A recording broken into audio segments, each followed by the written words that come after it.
Assim, já não sois estrangeiros e peregrinos, mas concidadãos dos santos e sois da família de Deus, edificados sobre o fundamento dos apóstolos e profetas, sendo Ele mesmo, Cristo Jesus, a pedra angular, no qual todo edifício bem ajustado cresce para santuário dedicado ao Senhor, no qual também vós juntamente estáis sendo edificados para a habitação de Deus no Espírito.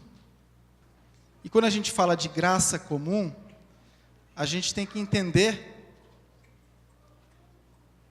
que Deus soberanamente, de forma graciosa,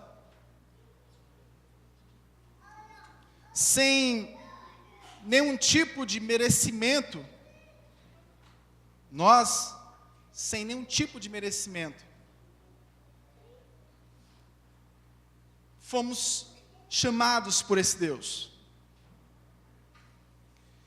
E ao mesmo tempo que nós temos a graça da salvação, nós temos que compreender que esse Deus, Ele continua agindo na história da humanidade,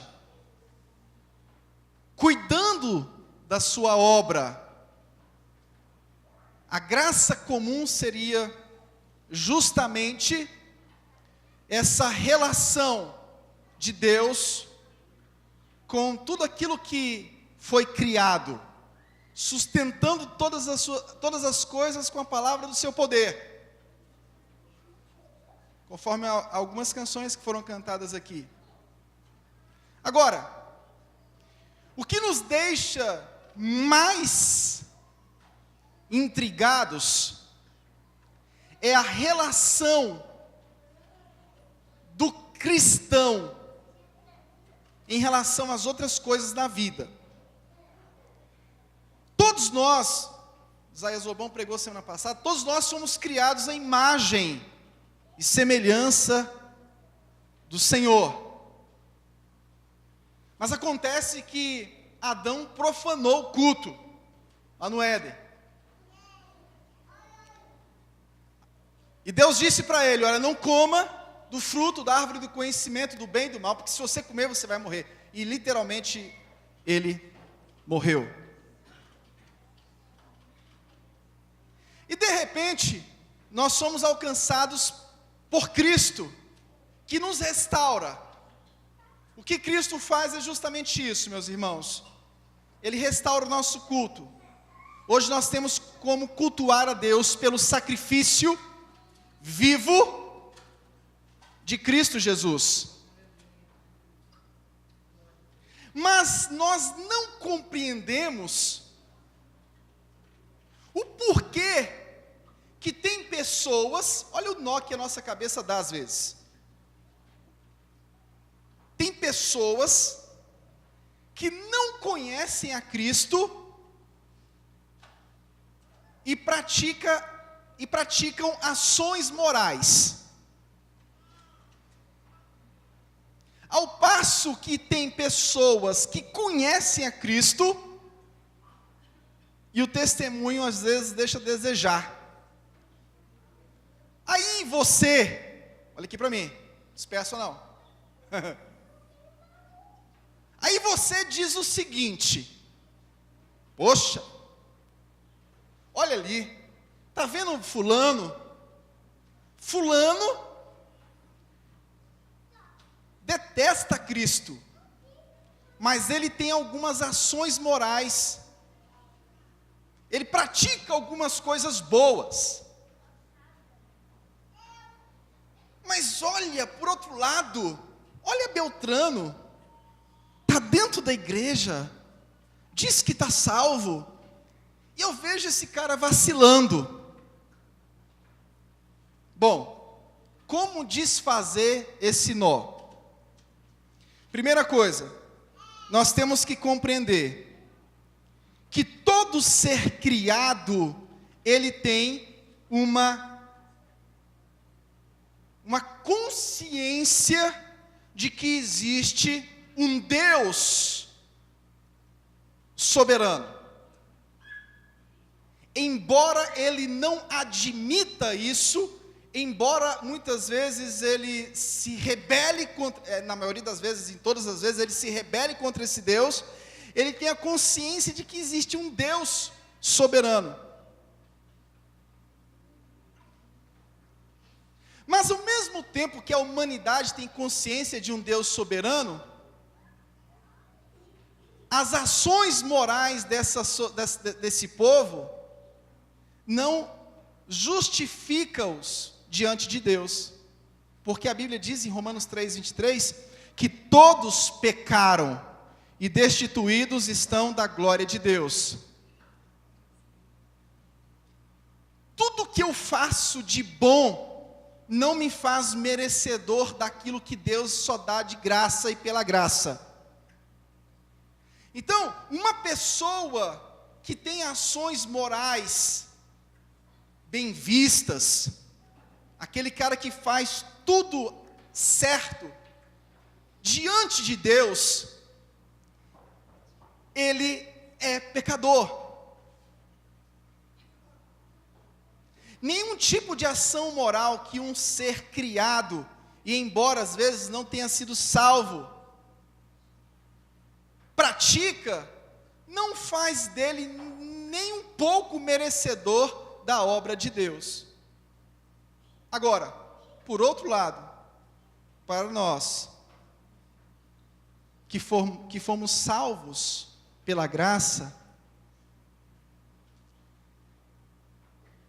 o texto de Efésios vai trabalhar que nós precisamos manifestar a nossa identidade em todas as circunstâncias.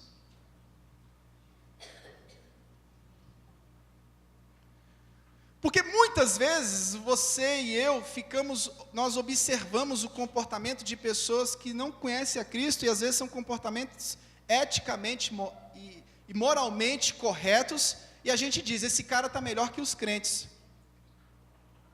esse cara está melhor que nós, e você começa a desmerecer o corpo de Cristo, dizendo o seguinte: o corpo de Cristo tem muito problema,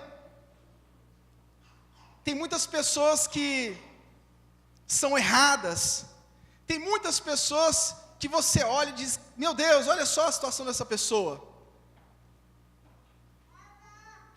É claro que nós temos que expressar Cristo, expressar a nossa identidade na criação, na vida, no trabalho, na família, em todas as áreas que a gente colocar a planta dos nossos pés, nós precisamos nos identificar como discípulos do nosso Senhor. Mas isso não tira de nós a capacidade que ainda nós temos de vacilar nessa vida. E muitas vezes, o não cristão, ele não entende isso. Ele diz assim, poxa, meu vizinho é cristão, e olha só o que ele fez. E em outras circunstâncias, nem mesmo o cristão entende isso. Tem muitos cristãos que são capazes de dizer, aquele cara ali é muito mais crente do que aquele que se diz crente. Deixa eu te dizer uma coisa, não é porque o cara pratica ações morais na sociedade, é que ele pode ser chamado de crente. E por outro lado, não é porque um cara foi alcançado pela graça de Jesus Cristo, não significa dizer que ele não vai errar na vida. Então você pode ser acusado por um não crente, por dizer para você, poxa, mas o cara não é crente, você é crente, o cara está acertando e você está errando. E o outro, que é crente, pode dizer, eu prefiro o não crente do que o crente, porque o crente erra e o não crente eu não vejo errando. Essa é uma relação perigosa, que faz com que a unidade da igreja seja perturbada. O que nós temos que fazer é entender que, como crentes em Cristo Jesus, nós precisamos exercer nossa identidade. Mas essa identidade precisa ser exercida em unidade. Sabendo que, embora nós não sejamos perfeitos, nós precisamos de buscar essa perfeição unidos e parar de se atacar, parar de se degladiar. Porque a carta de Paulo aos Efésios vai falar justamente de uma igreja como uma nova humanidade em Cristo Jesus. Um povo que não era digno. Os 3 primeiros capítulos vai dizer justamente isso. Olha, vocês não eram dignos. Até que Cristo, com a sua dignidade total, puxou vocês, trouxe vocês. Então, a dignidade que eu e você temos, ela foi conquistada por Cristo. Então não adianta você bater no peito e dizer que é uma pessoa moral, uma pessoa ética, porque tudo que você tem não veio de você, veio de Deus. Porque quando você bate no peito e diz que é uma pessoa ética e moral, e deve ser, você corre o risco de cometer o mesmo erro de uma pessoa que você evangeliza e diz, olha, você precisa de Cristo. Ela diz, eu não preciso, porque eu já pratico bem. Eu não preciso de Cristo porque eu já pratico bem. Ou seja, ela já está auto-justificada diante das suas ações. E por outro lado, nós não podemos abrir a cancela e viver como se nós não tivéssemos uma identidade. Nós precisamos consertar essas acusações que nós levamos no dia a dia, e são muitas. Algumas delas com razão, outras sem razão. Mas a verdade é que a vida do crente é uma vida onde ele fazendo o bem ou fazendo o mal, ele vai ser acusado. Algumas acusações são até boas, que permitem com que a gente cresça, que a gente diga, rapaz, eu preciso ser mais crente. Outras acusações você diz, meu Deus do céu, como falta piedade e misericórdia. Mas todas elas são boas e vão fazer com que você cresça. E vão fazer com que você entenda definitivamente que Jesus Cristo é o que tem um mérito em todas as circunstâncias na sua vida. Porque a sua dignidade não veio de você, vem de Cristo Jesus. Nosso padrão é Cristo. Nós estamos sendo preparados para um encontro com o nosso amado, conforme diz Efésios capítulo 5, versículo 22. Paulo trata de assuntos que falam do propósito eterno de Deus. O propósito eterno de Deus é separar o seu povo. O propósito eterno de Deus é, olha, vem aqui.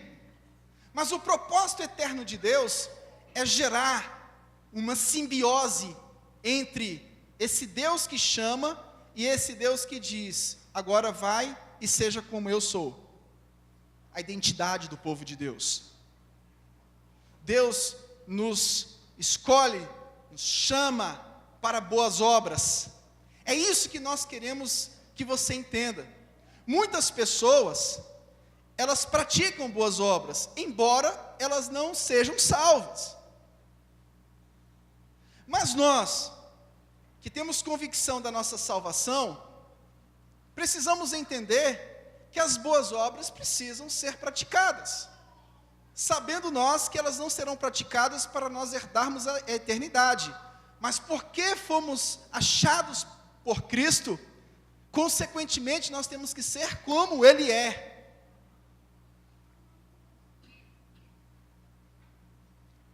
Então uma pessoa pode ter aparência de cristão, mas ela pode detestar Cristo. Tem pessoas que aparentemente você diz, esse cara é cristão. A conversa meia hora com ele, você vai descobrir que ele odeia Cristo. Outras pessoas foram achadas por Cristo. Deus as encontrou por Cristo. Mas as suas atitudes não estão deixando entender que ela é de Cristo. Aí o que Paulo vai dizer? Essas pessoas que foram encontradas por Cristo, elas precisam expressar esse Cristo. Elas precisam testemunhar do amor desse Deus. Existem ações práticas que eu e você precisamos tomar. Ou seja, nós somos unidos com Cristo Jesus e nós temos que expressar essa união. Capítulo 4, versículo 14 de Efésios diz a seguinte questão: para que não mais sejamos como meninos agitados de um lado para o outro e levados ao redor por todo o vento de doutrina, pela artimanha dos homens, pela astúcia com que induzem ao erro. Deus usa os dons ministeriais para edificar o seu povo, para fazer com que nós nos identifiquemos a cada dia com Cristo Jesus. Essa carta nos ajuda a lembrar da imensurável bênção de Deus pela qual nós estamos aqui dominicalmente. Essa carta nos ajuda a lembrar quem nós somos em Cristo Jesus. Essa carta nos ajuda a lembrar quem nós éramos sem Cristo Jesus. Ele vos deu vida, estando vós mortos nos vossos delitos e pecados, nos quais andastes outrora, segundo o curso deste mundo, conforme o príncipe da potestade do ar, do espírito que agora atua nos filhos da desobediência, entre os quais também todos nós andamos outrora, segundo as inclinações da nossa carne, fazendo a vontade da carne e dos pensamentos, e éramos, por natureza, filhos da ira, como também os demais. Mas Deus, sendo rico em misericórdia, por causa do grande amor com que nos amou, e estando nós mortos nos nossos delitos, nos deu vida, e juntamente com Cristo, pela graça sois salvos, e juntamente com Ele, nos ressuscitou, e nos fez assentar nos lugares celestiais em Cristo Jesus, para mostrar nos séculos vindouros a suprema riqueza da sua graça, em bondade para conosco, em Cristo Jesus. Porque pela graça sois salvos mediante a fé, isso não vem de vós, é dom de Deus, não de obras, para que ninguém se glorie, pois somos feitura dele, criados em Cristo Jesus, para boas obras, as quais Deus de antemão preparou para que nela andássemos.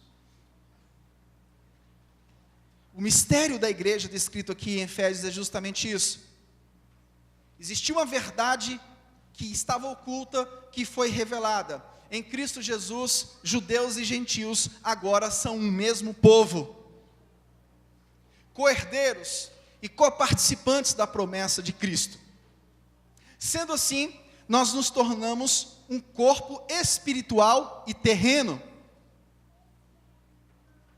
A igreja nada mais é do que isso, um corpo espiritual, porque nasceu do alto, nasceu do Espírito, mas um corpo terreno, porque se reúne como pessoas congregantes, que são edificadas através dos ministérios,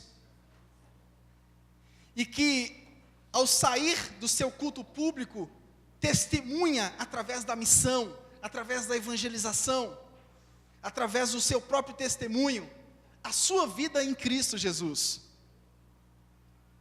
Isso uma pessoa que tem uma graça comum não consegue fazer. Então deixa eu te dizer uma coisa, irmão, para de atacar a igreja. A igreja que eu digo é igreja. Tem pessoas que vivem em função de atacar a igreja. Embora nós sejamos pecadores, tenhamos muitos erros, nós somos um povo escolhido de Deus. Nós não temos que nos ufanar diante disso, mas você tem que entender a sua identidade. Muitas vezes as pessoas dizem, eu prefiro ir para um boteco do que ir para a igreja, porque no boteco eu tenho um amigo, na igreja eu não tenho um amigo. Para de besteira, cara, para de bobeira, tu está sendo bobo.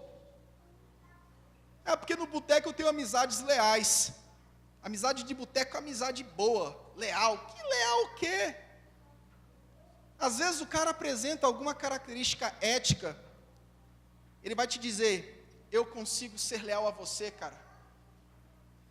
Aqui é cadeado. Lá eu encontrei lealdade, pastor, na igreja espalharam o meu problema para todo mundo. Deixa eu te dizer uma coisa. Embora a gente tenha que consertar todos esses erros que nós cometemos, porque nós temos que expressar Cristo, a gente tem que entender que nós somos uma comunidade diferente. Nunca compare uma coisa com a outra. Muitos desigrejados, e se tiver alguém aqui nos visitando que esteja nessa situação, eu não vou pedir desculpas pelo que eu estou pregando. Eu não costumo fazer isso.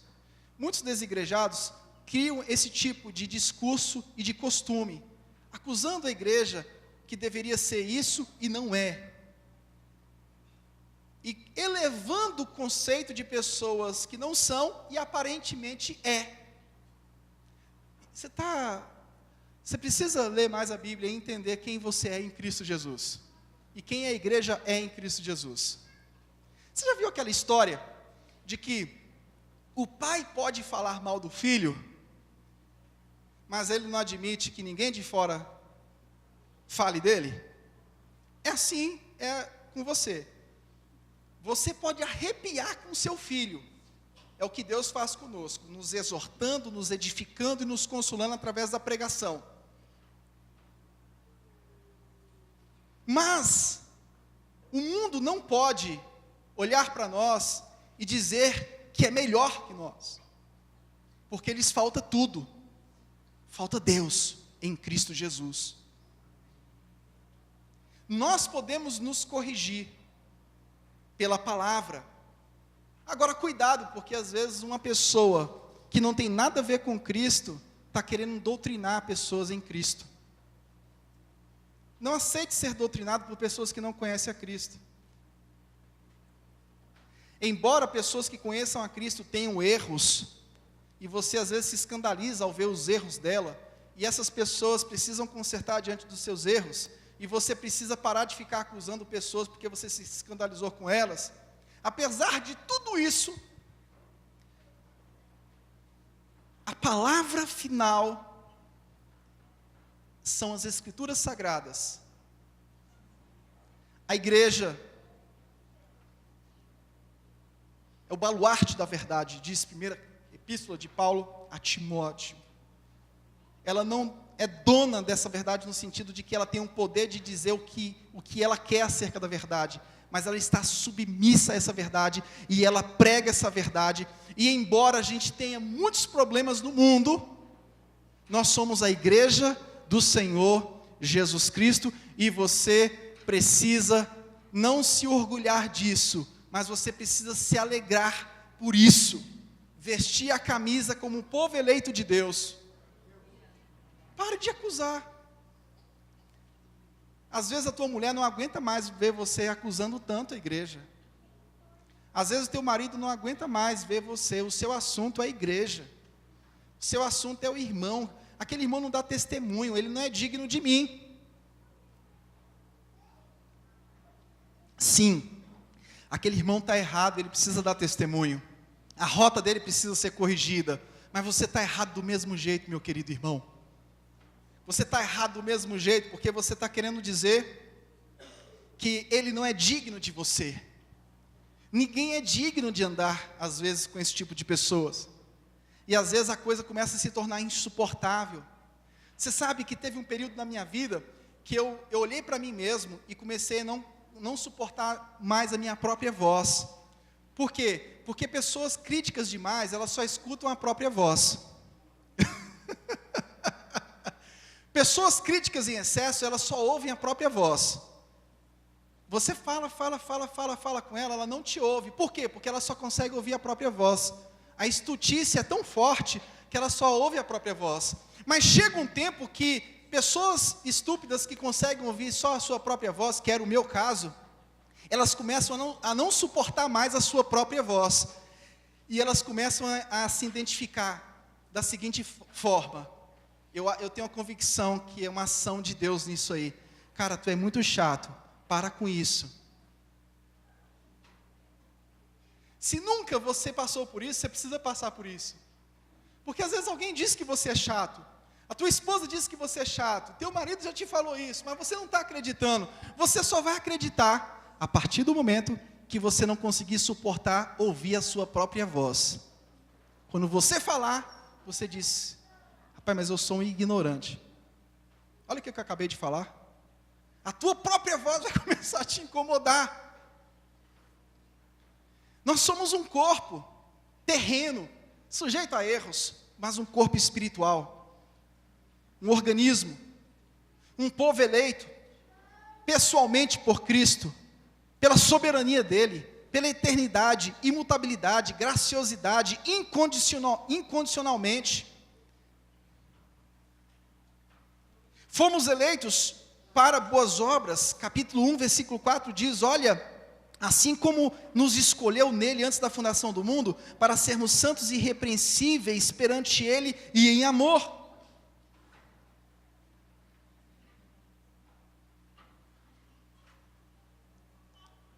E agora nós temos que viver como filhos de Deus. Agora você não vai consertar da noite para o dia, mas o propósito é que essa santificação seja progressiva na sua vida e na minha vida. No capítulo 1, versículo 4 ao 5, vai dizer justamente isso. Assim como nos escolheu hoje, antes da fundação do mundo, para sermos santos e irrepreensíveis perante Ele, e em amor, nos predestinou para Ele, para a adoção de filhos, por meio de Jesus Cristo, segundo o beneplácito de Sua vontade, para o louvor da glória da graça de Deus.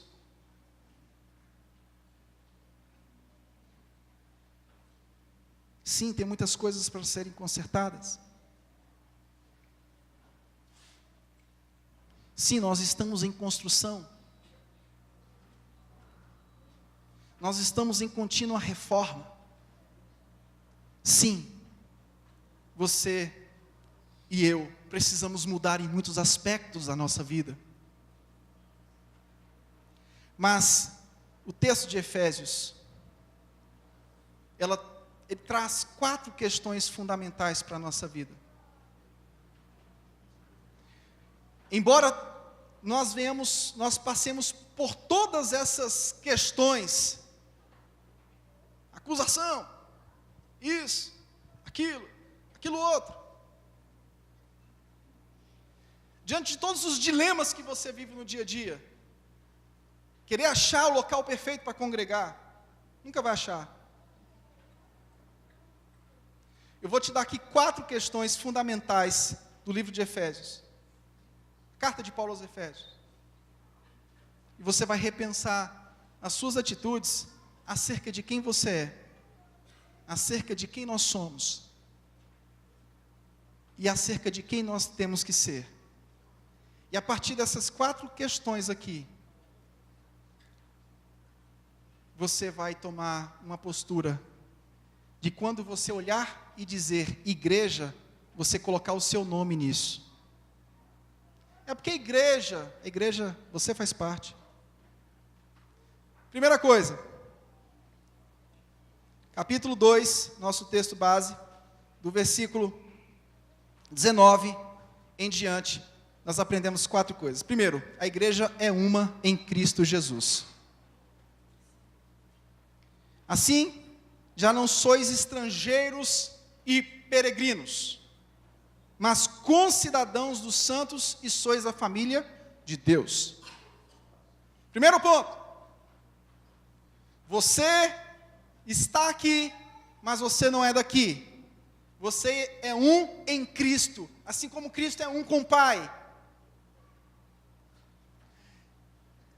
A sua natureza, a partir da cruz do Calvário, é ser chamado de coparticipante dessa promessa futura. Então você pare de ficar dizendo que você tem a mesma natureza de alguém que não é salvo.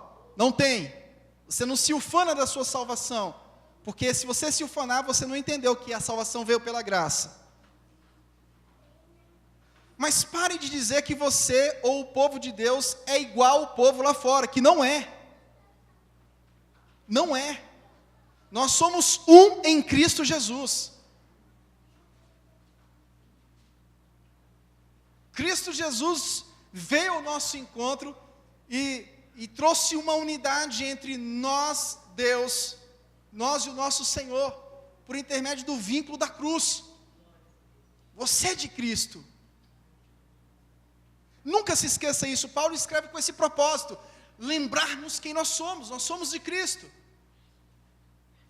Embora as pessoas venham e te acusem, embora as pessoas venham e te digam isso, diga aquilo, saiba quem você é. Ninguém pode tirar isso de você. As pessoas podem tirar a sua paz, as pessoas podem tirar a sua alegria, o governo pode confiscar, como aconteceu na época do Collor, as poupanças, a economia pode ir por água abaixo, tudo pode virar de cabeça para baixo, mas uma coisa que você não perde, você pode ter certeza disso, é a sua unidade em Cristo Jesus. E a pregação é justamente para isso, para lembrar que você é um em Cristo.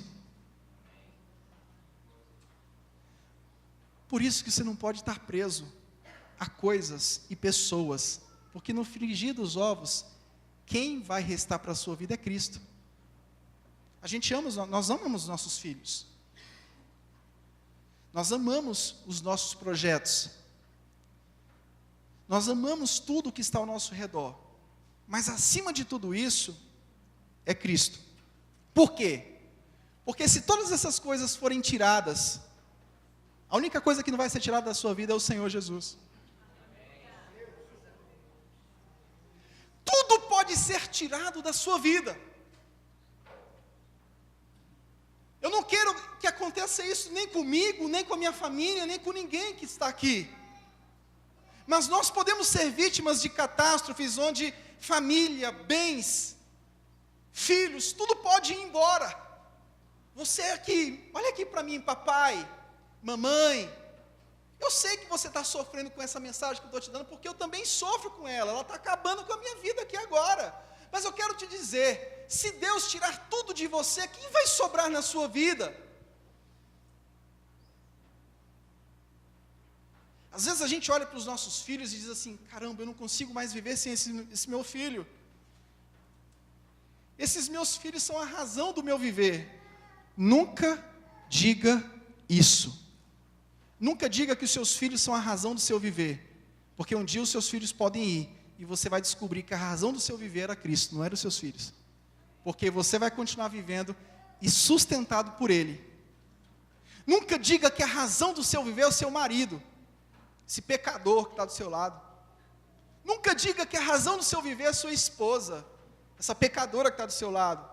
Ame, assim como Cristo amou. A esposa, é o que diz Efésios, seja submissa, assim como a igreja é submissa a Deus. Mas saiba que Cristo é o centro de toda essa relação. Pastor, você não conhece meu marido, aquele homem, ele é o meu herói. Que bom ouvir de uma esposa dizendo que o seu marido é o herói. Quantos não querem ouvir isso? Meu marido é o meu macho. Pastor, minha mulher, ela é a melhor cozinheira que existe nesse planeta Terra. Em todo mundo intergaláctico. Até os confins da terra não existe alguém que faça um feijão como ela. Eu não vivo sem essa mulher. No dia que você ficar viúvo, a tua mulher vai estar no velório da tua esposa atual. A tua outra mulher vai estar no velório. É assim que acontece. Pastor, eu não sei viver sem o meu marido. Fique tranquilo, no dia que ele morrer, você vai encontrar o novo marido no velório do seu marido. Ele vai ajudar a carregar o caixão do seu marido.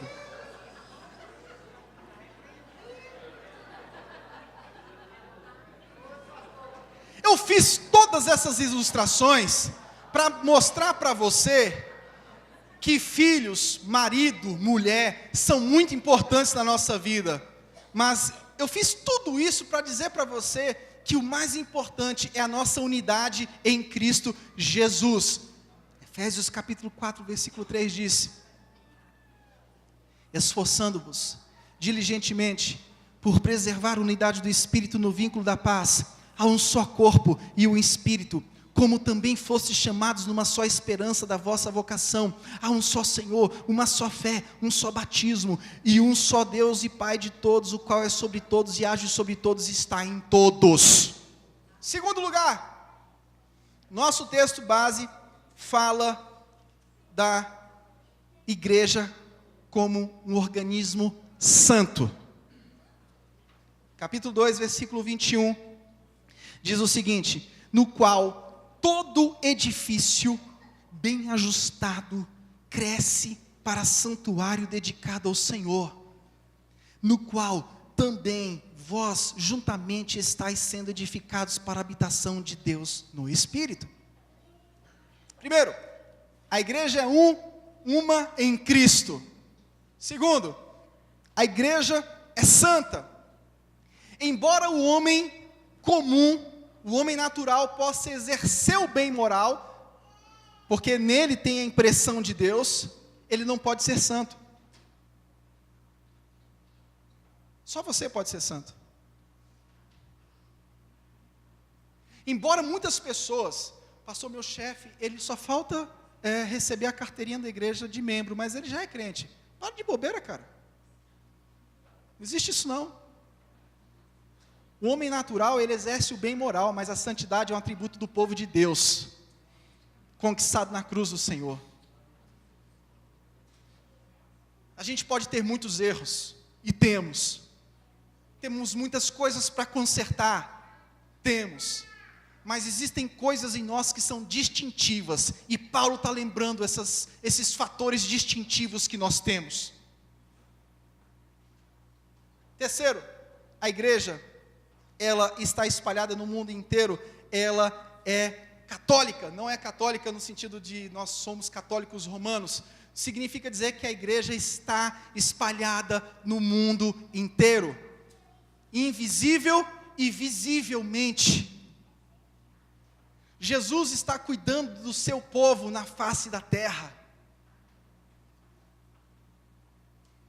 Eu sei, nós temos um orgulho de sermos batistas, e o orgulho aumenta quando você coloca o reformado, coloca aspas, nada disso pode te levar ao orgulho de deixar de entender que o povo de Deus é o povo reunido na face da terra, Assembleia de Deus, Igreja Pentecostal das Maravilhas dos últimos dias, dos profetas ungidos do Monte Gerizim, Igreja Presbiteriana. Seja qual for a igreja, se ela tiver requisitos, se ela expressar essa identidade conforme Efésios nos diz, ela é a igreja do Senhor. Isso tira o nosso orgulho, nos tira do nosso pedestal. Em quarto lugar, a igreja é apostólica, versículo 20, edificado sobre o fundamento dos apóstolos e profetas, sendo ele Cristo a pedra angular. Significa dizer, meu querido irmão, que você é apostólico, você precisa viver como um povo de Deus, que cumpre a missão na face da terra. Nós precisamos evangelizar. A nossa identidade tem que nos conduzir ao evangelismo. Olha aqui para mim, quanto tempo que você não fala de Cristo para ninguém? Tem quanto tempo que você não carrega ninguém para a igreja do Senhor Jesus, vem com o carro vazio? Você sabe qual é o significado da bênção apostólica? Que tem gente que está mistificando isso. Menino, cala a boca, que agora é a hora da bênção apostólica, o pastor vai dar a bênção final. Tu nem sabe o significado disso. Se você soubesse, você teria temor quando você fosse receber a bênção apostólica. A bênção apostólica, ela significa o seguinte: vá para o mundo e seja testemunha, pregue, evangelize, expresse a minha identidade lá fora. Mas você está achando que a bênção final é para Deus te abençoar no trabalho. Você está achando que a bênção final é para você ter uma semana de vitória, e agora é só vitória, e agora é só vitória. Não! Você ouve aqui, para você sair daqui e impactar o mundo com a mensagem do Evangelho.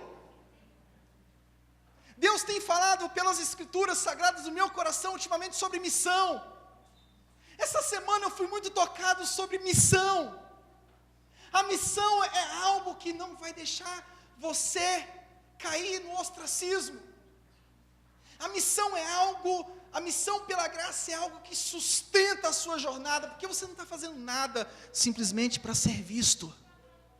Você não está fazendo nada e não pode fazer nada simplesmente para elevar o seu nome, ou para o seu nome ser conhecido. Tudo que você faz é para a glória de Deus. Tudo que você faz tem que ser para a glória de Deus. As suas atividades ministeriais, não é porque você está envolvido nelas. Tem pessoas que dão sangue quando estão envolvidas em alguma coisa na sua área. Mas quando outra pessoa assume, tira o sangue. Deixa a pessoa se lascar. Por quê? Porque não é o meu nome que está envolvido. Eu só dou o sangue quando o meu nome está envolvido em algum ministério. Isso é demoníaco. Não, o irmão assumiu lá o ministério. Então ele que se lasque sozinho. Mas quando eu assumo, eu tenho que fazer o melhor. Por quê? Porque é meu nome, né, pastor? As pessoas não podem ver em mim uma pessoa relaxada. Está errado. Logo, logo, você não vai suportar isso. Logo, logo, isso vai te sufocar. Agora, deixa eu te dizer uma coisa. Olha bem no fundo do meu olho. Você sabe algo que nunca vai te sufocar? Uma missão para a glória de Deus. Uma missão para a glória de Deus, ela é renovada no poder do Espírito Santo de Deus. Nada e ninguém vai conseguir te derrubar. Agora, uma missão sem essa consciência da glória de Deus, sem essa consciência de que para quem você está fazendo, logo, logo você vai ser sufocado. Em último lugar, a nossa identidade, corpo e unidade. Nós somos edificados através dos ministérios, para sermos um em Cristo e expressarmos essa identidade ao mundo. Então nós precisamos de entender que nossa identidade é Cristo. O corpo precisa estar unido. E essa unidade é para que nós venhamos expressar ao mundo quem Cristo é. Enquanto nós não formos unidos aqui internamente, nós vamos ter dificuldade de expressar quem Cristo é lá fora. É por isso que o crente lá fora às vezes leva tanto tapa no pé da orelha, porque não consegue ser um aqui dentro, e quando chega lá fora, a sua mensagem não tem crédito. A sua mensagem não tem crédito. Por quê? Primeiro, não congrega direito. Segura aí. Segura o popô aí. Não congrega direito. Uma vez eu fui falar para o cara, ele não sabia dizer nem quem era o nome do pastor dele. Eu falei, cara, tu está mal. Está congregando aonde? Eu estou congregando na igreja tal. O pastor... Eu falei, coitado desse pastor. A ovelha não sabe nem... A ovelha de Cristo nem sabe o nome do pastor. Segundo, não anda em unidade com a igreja. Às vezes congrega de corpo. O corpo está aqui, mas a alma está em outro lugar. Não tem unidade com o corpo de Cristo.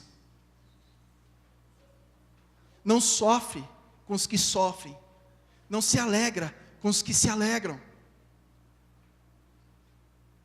E terceiro, quando começam a se envolver, logo se decepcionam. São os famosos mimimis. Se decepciona com tudo. Se decepciona com tudo. Ninguém presta, só você que presta. Uma vez uma pessoa chegou para mim e passou, eu tenho dificuldade de congregar. Eu digo, por que você tem dificuldade de congregar? Porque quando eu chego na igreja, eu fico observando o espaço, o templo. E se eu ver, por exemplo, aquele carpete solto ali, pronto, aquilo ali já me incomoda. Eu não volto mais. Irmãos, literalmente a pessoa me falou isso. Pastor, eu até tento. Eu até tento andar em unidade com o povo de Deus, mas eu não consigo porque eu fui decepcionado. Eu também fui. Continuo sendo diariamente. É assim que acontece. Diariamente nós vamos nos decepcionar uns com os outros. Diariamente nós vamos perdoar uns aos outros. Identidade, corpo, unidade. Sem isso, você não vai entender o que Cristo fez por nós. Cristo nos chamou para uma eleição eterna. E nós temos que viver na prática, conscientes da nossa posição em Cristo. A unidade do povo de Deus é para evitar divisões. O texto é escrito para trabalhar no meio do povo de Deus que eles são um em Cristo, que eles são um povo apostólico, um povo que prega, um povo que faz a missão. E esse povo é um povo que anda junto, unidos, sabendo que são imperfeitos, mas caminhando para a perfeição diariamente, sabendo que não são totalmente santos, mas andando em santidade progressiva. Esse é o desafio para mim e para você. Deixa eu te fazer uma pergunta. Quem você é no corpo de Cristo?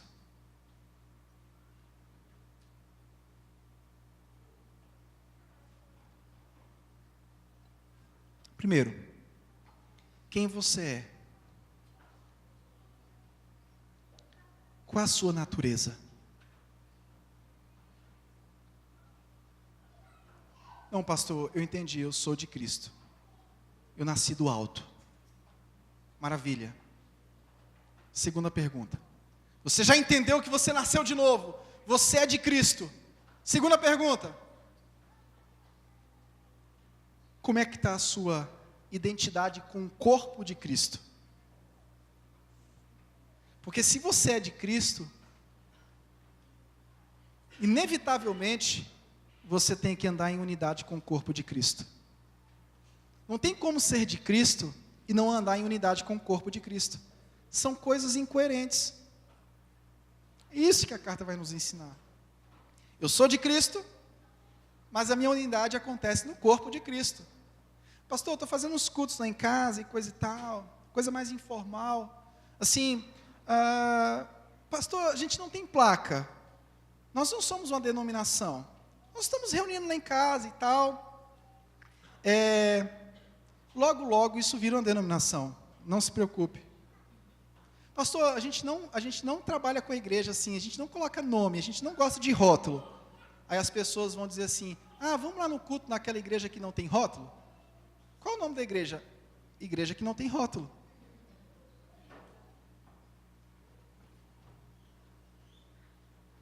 Pastor, nós somos diferentes, nós não temos liderança. Negócio de liderança dá trabalho, negócio de liderança é complicado. Deus chamou aqui no livro de Efésios, pessoas, deu dons ministeriais para a edificação do corpo de Cristo. Quer você aceite, quer não. Deus guia o seu povo por intermédio da ação de Cristo. Cristo é o nosso intermediário diante de Deus, mas Deus deixou pessoas dotadas de dons para ser o meio de edificação do povo de Deus. Efésios capítulo 4, Deus deu uns para apóstolos, enviados, outros para profetas, outros para evangelistas e outros para pastores e mestres, com o fim de edificar o povo, para que o povo não seja levado por toda sorte de ventos de doutrinas. A primeira pergunta que eu fiz para você foi: quem é você? Muitos crentes não sabem quem são. Então Paulo está dizendo aqui para você quem você é. Você é um com Cristo. Segundo, como é que é a sua identidade com o corpo de Cristo? Você está andando como o corpo de Cristo? Ou está andando como um membro desvinculado ao corpo? Você vai morrer no meio do caminho. O membro precisa estar ligado.